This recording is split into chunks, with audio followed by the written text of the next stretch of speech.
Good morning, everyone. Let's go ahead and get started.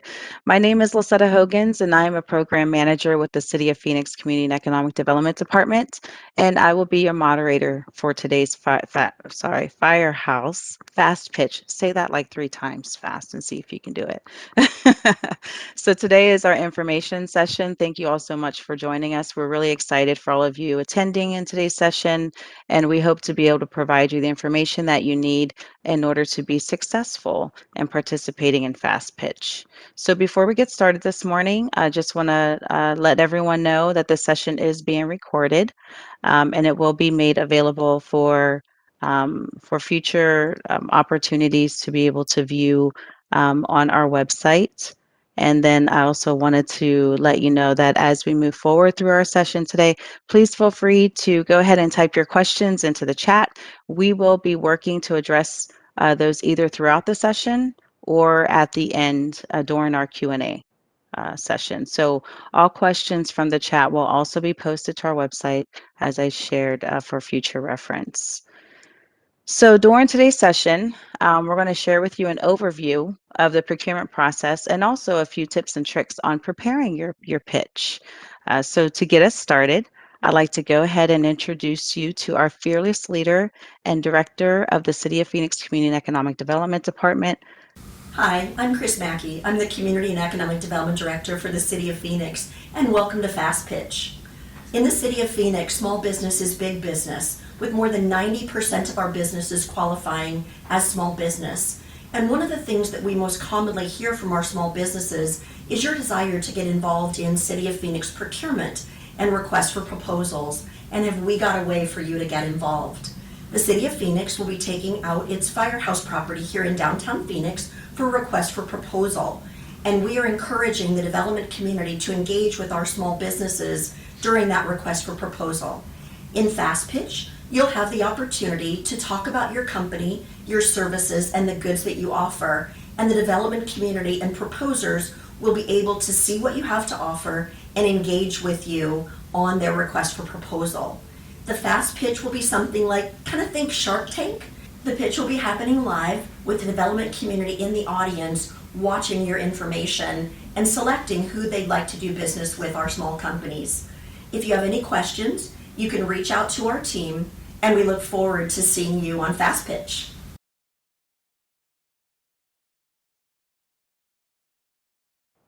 All right. Thank you so much, Chris. Up next, the moment we've all been waiting for. I'd like to introduce you to our Community and Economic Development Procurement Manager, Gretchen Wolf, who is going to give us an overview of the procurement process for Fast Pitch.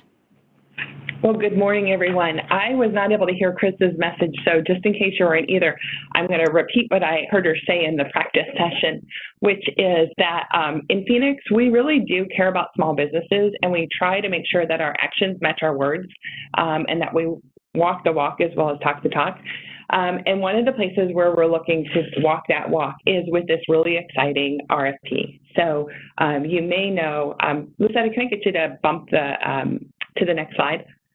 So you may know from reading the web page that we are looking to issue a request for proposals, which is a formal solicitation for the former firehouse that's located on the banks of the Hance Park. So Hance Park is like our iconic park. We've put a lot of effort into revitalizing it. There's more to come, but this is really our signature park here in Phoenix. It's right in the downtown area, so there's a lot of activity. It's adjacent to light rail. There are so many projects underway right there. It's just a really exciting location. We want to issue this RFP so that we can have a competitive process to find the right team to rehabilitate that building, as well as develop a full-service restaurant for right there. So this is an exclusive location. We're not aware of any other location along Hance Park that can be used as a restaurant.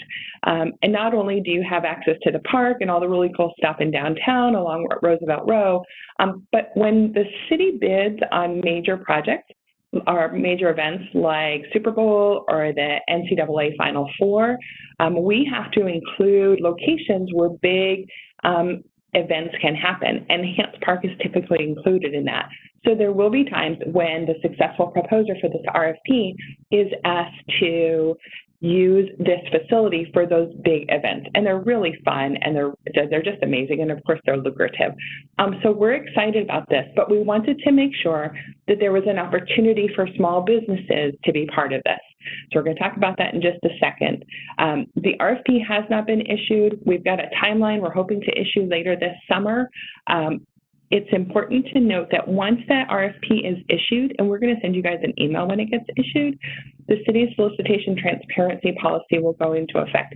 So it's really important that if you're going to talk to people at the city about this business opportunity, you do that before the RFP happens, because once the RFP is issued, you can only talk to the assigned procurement officer, whose name and number will be right on the RFP.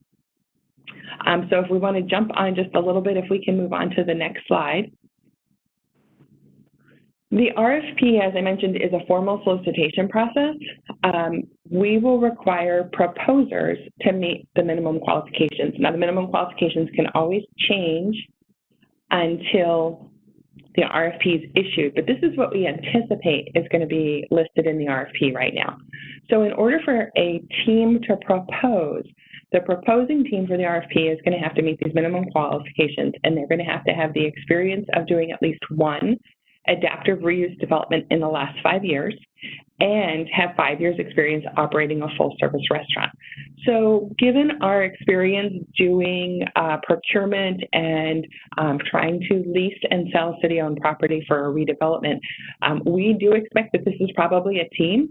It's probably a restaurateur partnering with a developer to propose on this. It could be that there's one entity that has all that experience, but we're guessing it's going to be a team. They will be required to use this Firehouse as a full-service restaurant in its current location, so they can't propose to relocate it to somewhere else because we want it to be this really cool thing right here in the heart of Phoenix. And then, of course, there will be a minimum lease rate, which we're still working to determine. So I just wanted to give you that context so that you know who could actually be proposing on this RFP. In addition to these minimum qualifications, Lisette, if I can get the next slide, please. There will also be a requirement for these proposers to do small business outreach. So here are the 4 elements as we expect them now. And the reason we're sharing this with you now versus waiting until we issue the RFP is 1, once we issue the RFP, you can only talk to the procurement officer. But 2, we want people to start thinking about this now so that once the RFP is issued, we're not starting from ground zero with trying to figure out how to connect people, how to develop opportunities and develop relationships. So the proposers are going to be required to submit documentation that shows they've done these 4 steps. So the first is to identify business opportunities within this bigger business opportunity that small businesses could perform as partners or suppliers of goods and services. So you may remember that I mentioned that we're looking for somebody to rehabilitate the building as well as operate a full-service restaurant. So it could be that a proposing team would identify, well, we want to hire, we're going to need an architect. We could use a small business for that. We want to have fresh flowers in our restaurant every week. We're going to contract with a small business flower shop. Could be that they want to use a small business to provide all their produce. We have an amazing farming community here in Phoenix, and so they may decide that they want to use local produce in their restaurant. So they're going to come up with a list of all those possible places that they could use small businesses. Then they're going to broadly solicit proposals from small businesses for these opportunities. So we would expect them to advertise. We would expect them to connect with industry groups. And we also want to help with that, and that's why we're doing this fast pitch. So by doing fast pitch later in the process, our hope is that you as a small business will have time on stage in front of all these folks who are expecting to propose. And it gives you the chance to say, hey, this is me, this is what I can bring to your team. Hank's going to talk more about that. But the fast pitch is intended to help make those connections. Now, the proposer is going to have to document everything that they do as a matter of responsiveness for the RFP. The third thing they're going to need to do is negotiate with small businesses. The fourth thing is to communicate the outcomes with small businesses interested in the opportunities. So years ago, I worked in the aviation department, and we have a lot of concessions there. And one of the things we heard from businesses was that they would be contacted by a prime or a major proposer about maybe being part of the team, but then they never heard back.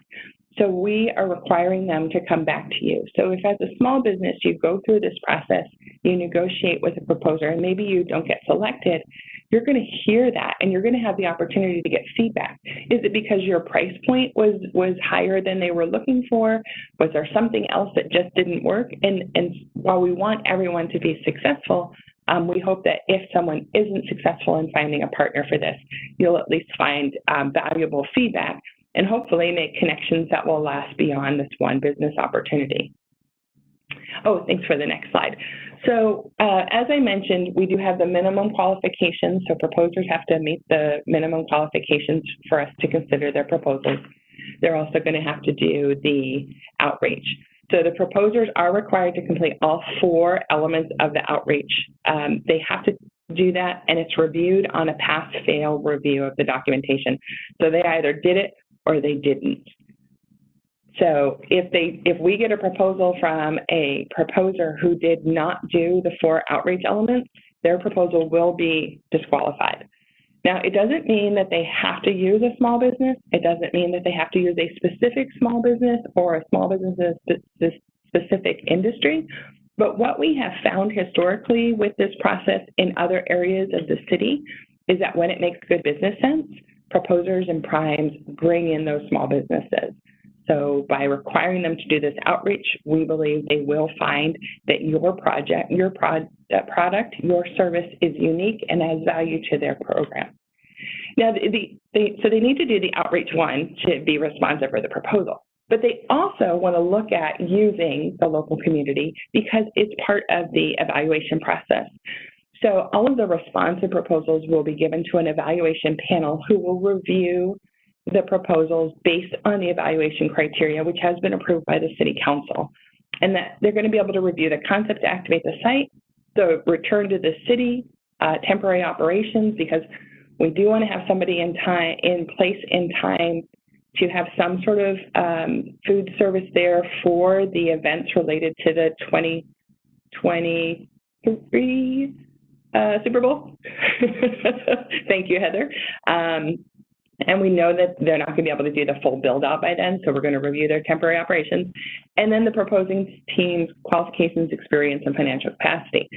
So in that concept to activate the site, that's where the panel is going to be able to say, oh, I like that this proposer has some local ties. They're bringing in that local produce company.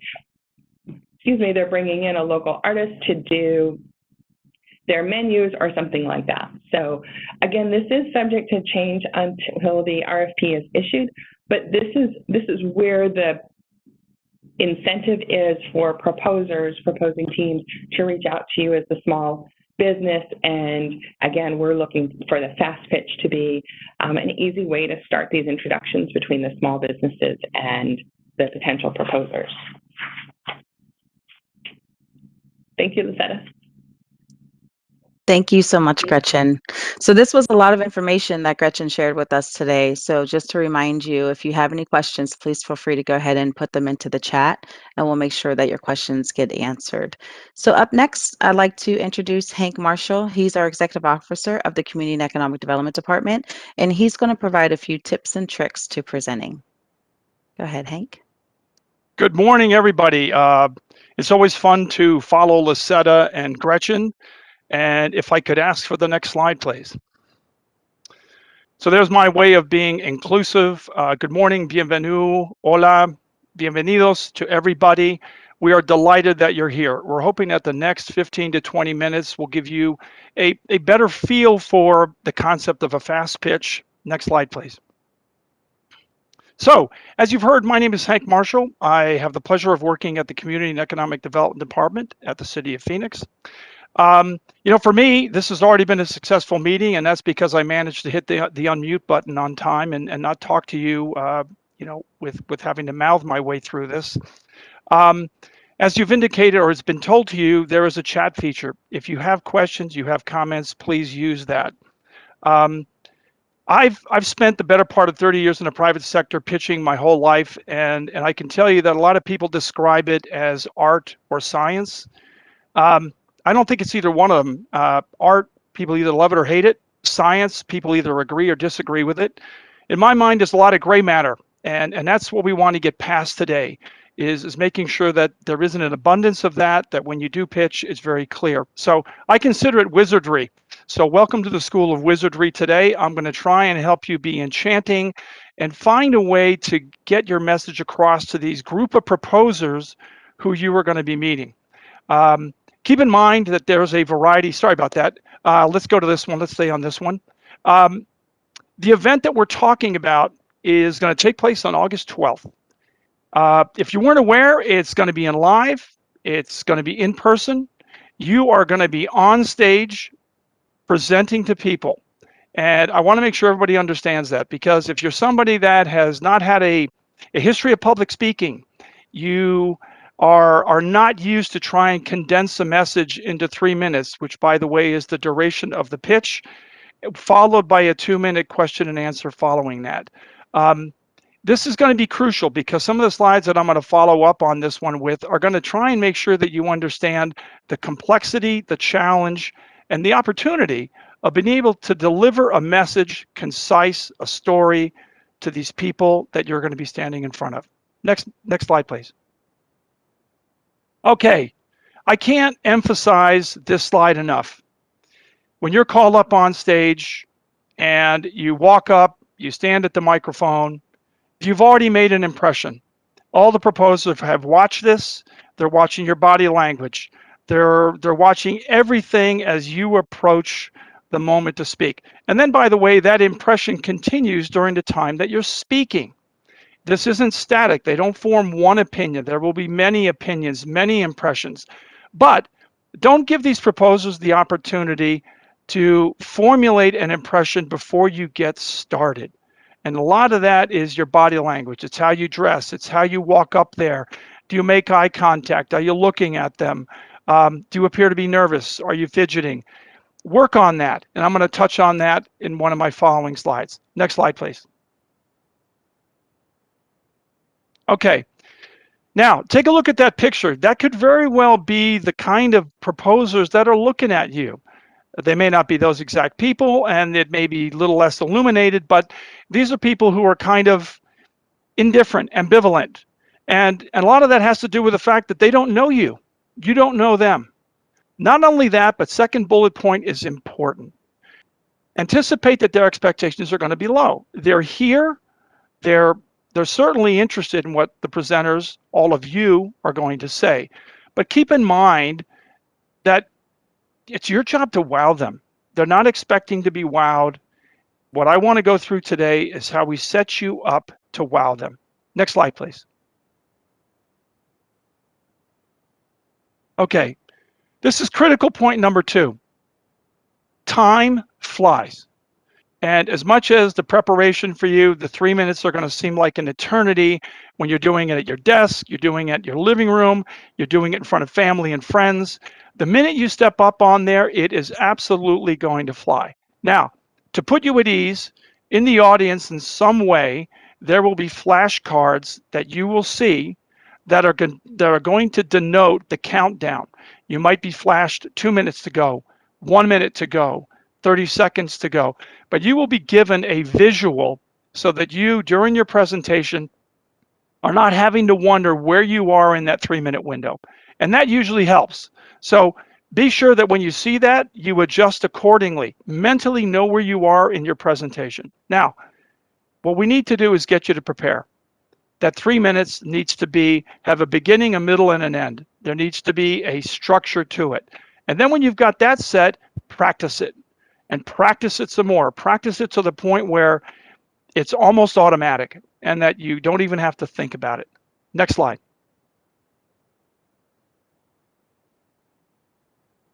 Okay. A lot of people, I don't care whether you're first in this pitch, you're second, or you're fifth, People at times, the minute they step up there, get intimidated. All the practice in the world, everything that you've done leading up to this, and wham, you freeze. Okay? So I will tell you, again, part of the practice is do it in front of strangers. Make sure that you don't have that freeze moment that, again, as much as you practice, hits you square in the eyes and you find yourself, like this picture, standing out in some place where you'd rather not be. We can't have that. We want all of you to have your best foot forward and have the biggest opportunity to make a good impression and a good pitch. Next slide. Okay, now you've stepped up there. You're not intimidated. You are about to commence your pitch. Okay? Believe in yourself. If you're going to ramble off a lot of things that you've memorized, to touch on a lot of things, to perhaps make yourself seem relevant, it's not going to work. It has to be evident that you firmly believe in you, what you have to offer, and how you fit into this project and into this proposal. Because at the end of the day, if you don't have this sense that you believe in yourself, you can't expect the proposers to, and they will pick up on it. Believe me, it doesn't take a sixth sense to figure this out. So come out with a firm belief in yourself. Next slide. Okay, I'm going to embellish on this topic, not just on this slide, but a couple other ones that will follow. You have to find a way to stand out. Okay, this is easy for me to say, but it isn't that hard. And I'm not, it can be in a variety of ways. It can be bring a prop, bring a colleague, bring a family member, dress up in a way that's consistent with the message you want to deliver.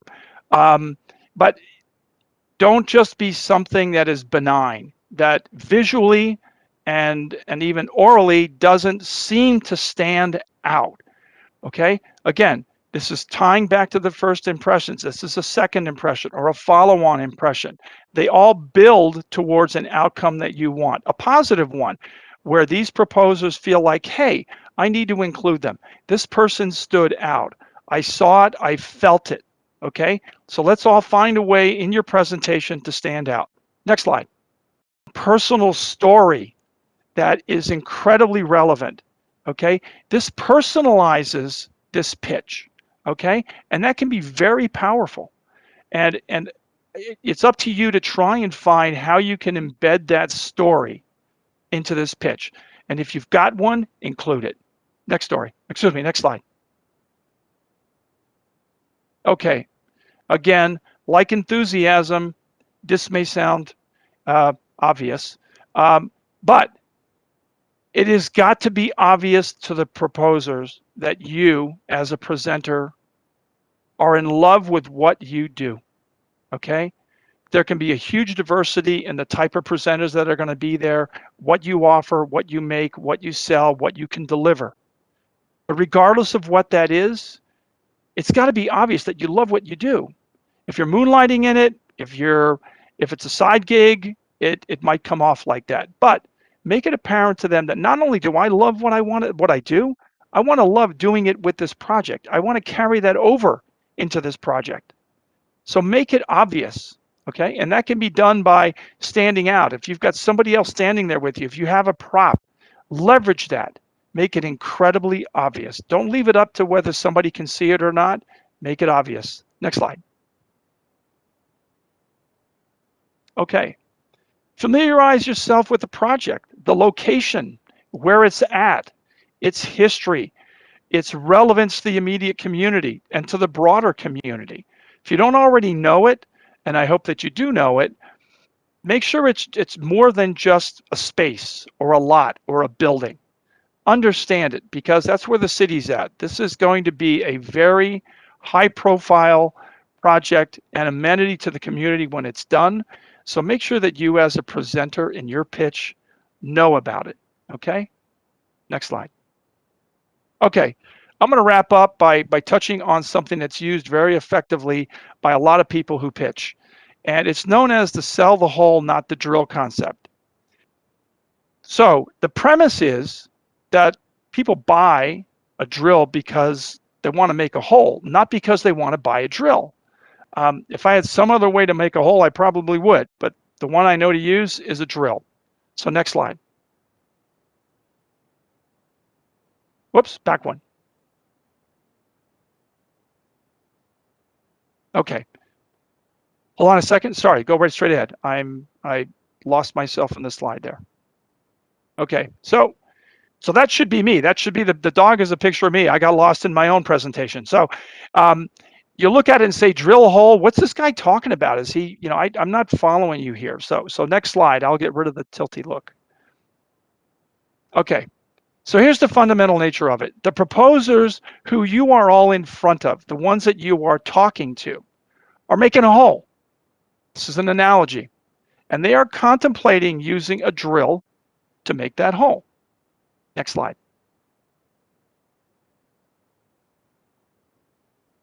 Okay, so here's the closing part of it.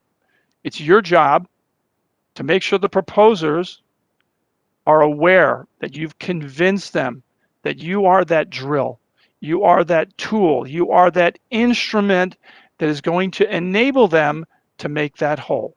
Okay, you need to make that evident. Okay, next slide, please. Okay, so some of you are probably saying, okay, so I'm a drill, you're a drill, you want a drill, so what? And it's that so what that I want to touch on real briefly. Next slide.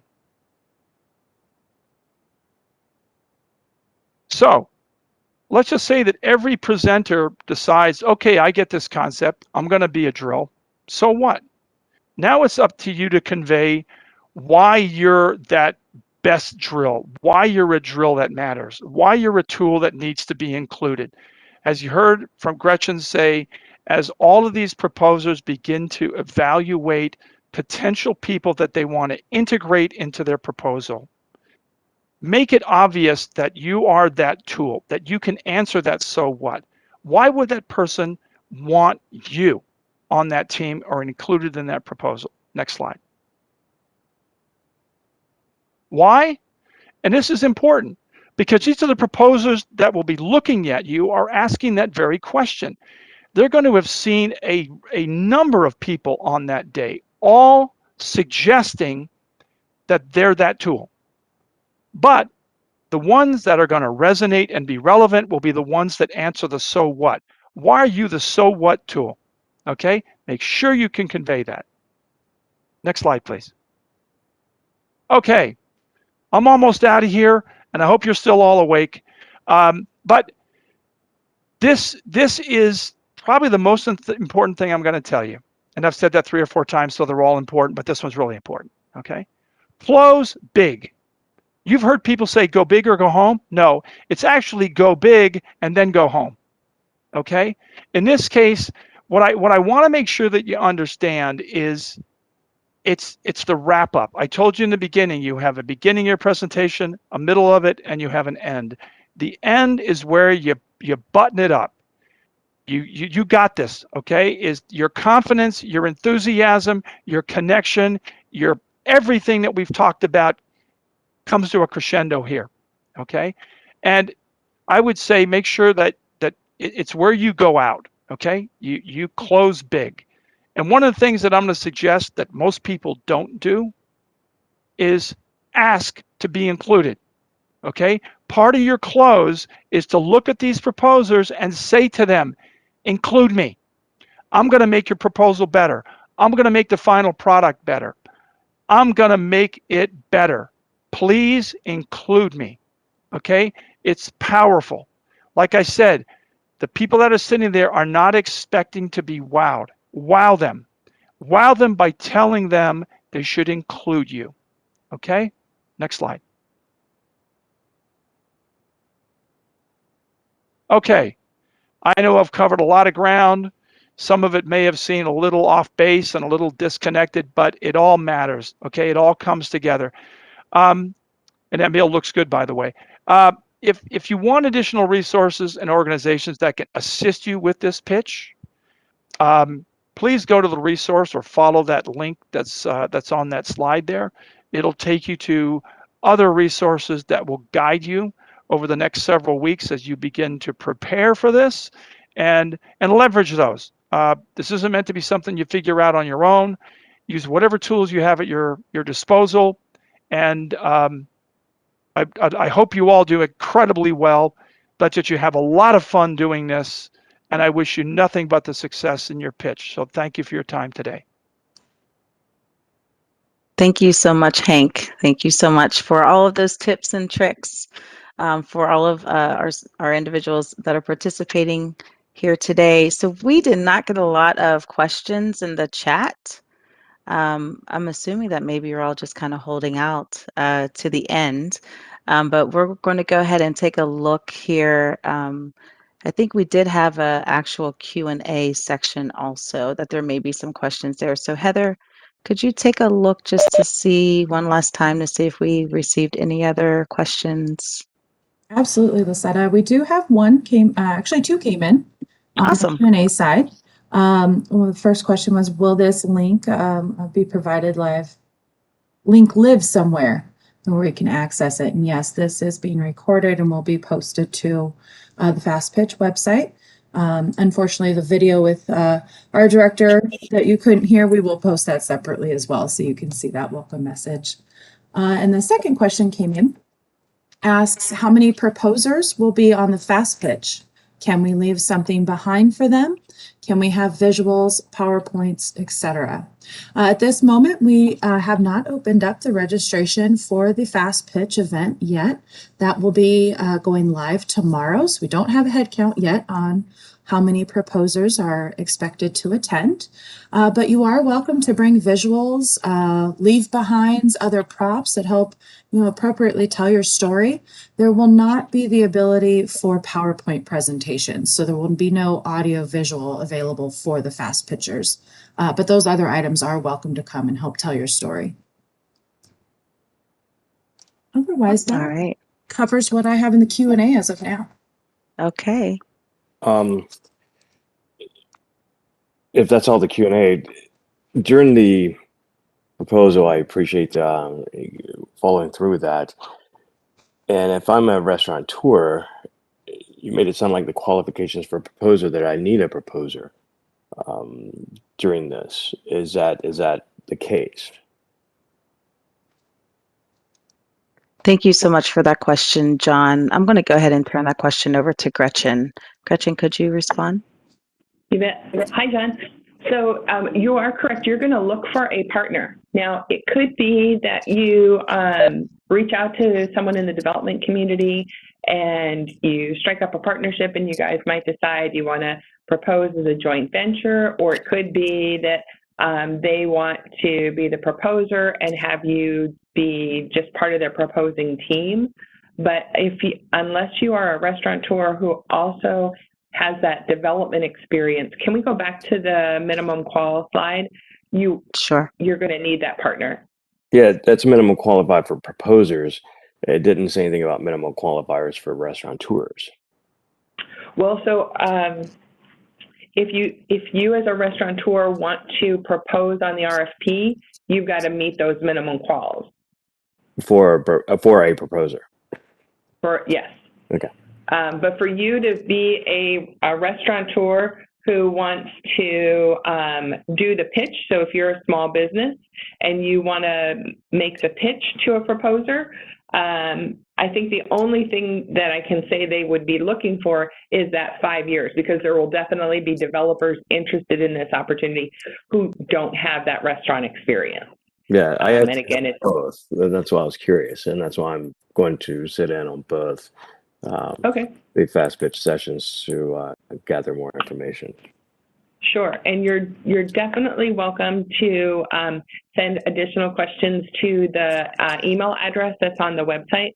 We hesitated to put phone numbers out there just because even though different staff members can answer your questions now, once that RFP gets issued and the transparency policy goes into place, you aren't able to contact them, and we didn't want to help people break the rules. So if you send your questions to that email address, we can get the answers, and we would just add that to the FAQs we have on this website. Once we get to the RFP process, we'll have a different process for Q&A. Okay, perfect. Thank you. Thank you.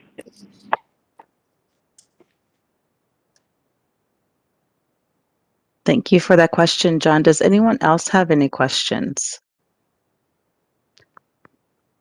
Is it Monica? Yes. So I have a question regarding the requirements around the desire to have the full service restaurant.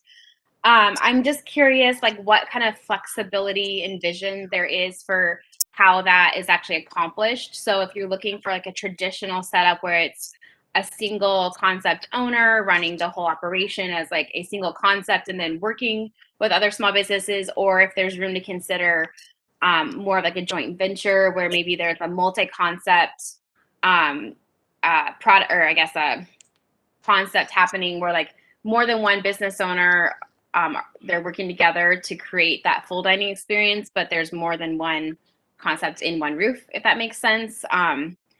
And then secondly, too, if we could just address like what vision the city has for providing protections against outcomes like pandemic. So like full service restaurant is probably the least stable or secure against that sort of environmental thing that's out of like a restaurant's control. So like how would that like a full service idea be situated so that you wouldn't have like a shutdown essentially happening, or like going out of business scenario happening because the concept can't support closures and things like that? All right, I'll go ahead and pass that question to Heather. Good morning. I'll address your first question with regards to the unique concept combination. At this point, we have started to draft the RFP that will define what quote unquote a full service restaurant is. There will be a definition in there, that looking like a sit down, you order your food at a table, you are served by a server, things of that nature, what you traditionally would see or think of when you think of a sit down restaurant. With regards to the unique concepts and the combinations, I would say that we certainly don't close the door on those ideas, because we want what's going to be best for the community and best for the activation of the site. So there might be some really unique ideas out there that we've never thought of, because we certainly aren't the restaurateurs who have this level of experience. So we do look out there to the industry to bring something unique and interesting to the activation of the park. With regards to your second question, the setup is going to be a lease, a ground lease and a building lease of the site, and how that business operates with regards to its business plan is going to be up to that operator. While no one can guarantee anything against any type of future pandemic, there is always that business of, or that relationship between the business and the landlord for opportunities to have those conversations should something insanely dramatic like this happen again. I definitely welcome the idea that you could, in the proposal, propose something like those protections, because it's not. I'm going to interrupt you, Heather. So sorry. Yes. So you can't do that. So okay. I'm going to clarify that Gretchen answer. is our RFP expert. So Monica, you raise really good questions. So when the RFP comes out, we will have our definition for full service restaurant. So if that doesn't match your vision and you think, well, I really like what the city wants to do, but I have a really cool idea that doesn't exactly match it, you want to submit a question through the RFP Q&A. Because if you have an idea that is really cool and we just didn't think of it, like Heather said, we're not the restaurateurs, we don't know all the really cool stuff you guys know. We want that opportunity to consider it and maybe answer in the Q&A that yes, you can do that. We might end up doing an addendum to the RFP. But if you wait until you submit your proposal and it is a deal breaker for us, then you have spent all of that blood, sweat, tears, and money on a proposal that's not going to go anywhere. So you want to put that in your Q&A. Same thing with the question about the protections on the lease. So we may or may not have a draft lease to share with the RFP. But if you feel like we haven't addressed it adequately for you during the RFP, you're welcome to ask again, because you might have a question and what we answer might be a deal breaker for you. And again, you're going to spend money and you're going to work hard on this RFP. You're going to curse me during this process because you're going to be like, why did they make this RFP so crazy? You want to ask during the Q&A because it is heartbreaking to disqualify proposals. So I've been on your side of the equation. Before I worked for the city, I had a contract with the state of Arizona, but I didn't get my contract the first time I submitted for an RFP. So I want to save you as much heartache as possible. So ask those questions during the Q&A. And of course, you participated today, which planted the seed for us to be thinking about it. So I really appreciate you asking those questions. Thank you so much, Gretchen. She is the RFP expert. She keeps us on the straight and narrow to make sure that this happens correctly. So, but from the concept side, please ask those questions in the Q&A process then, and as we go through that process with the RFP, because those are phenomenal questions. And I think it's really exciting to hear some of this feedback like you just proposed. And we also heard in some of our community outreach, people are getting some unique ideas out there and we love it. It's really exciting. And I'm really excited to see what comes in on these proposals.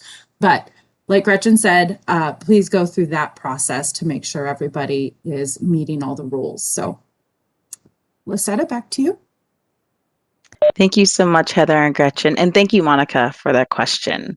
And I'll open it up for last call. Any other questions that anyone has?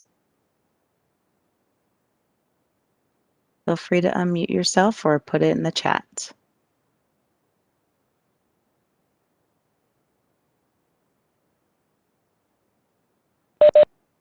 And Lisetta, nothing additional has come in on the Q&A portion.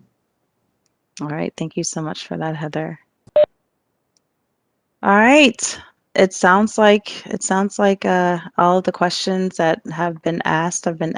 And as the team has shared, I'm going to go ahead and actually share the slide just so that you guys can see the websites that we were referring to in our conversations with you today. So there you have the Firehouse FastPITCH site, and then you have also the procurement email address. If you want to go ahead and send questions in that way, you can as well. So thank you all so much for joining us today. As we shared, all of the questions from the chat will be added to the FastPITCH website, and as well as the presentation and the video. I apologize that no one else heard that but me this morning. So apologies for that. The actual live FastPITCH event registration link will also be going live tomorrow, July 21st. So don't forget to register to reserve your spot to pitch. And you all have an awesome day, and hopefully we'll be seeing you soon.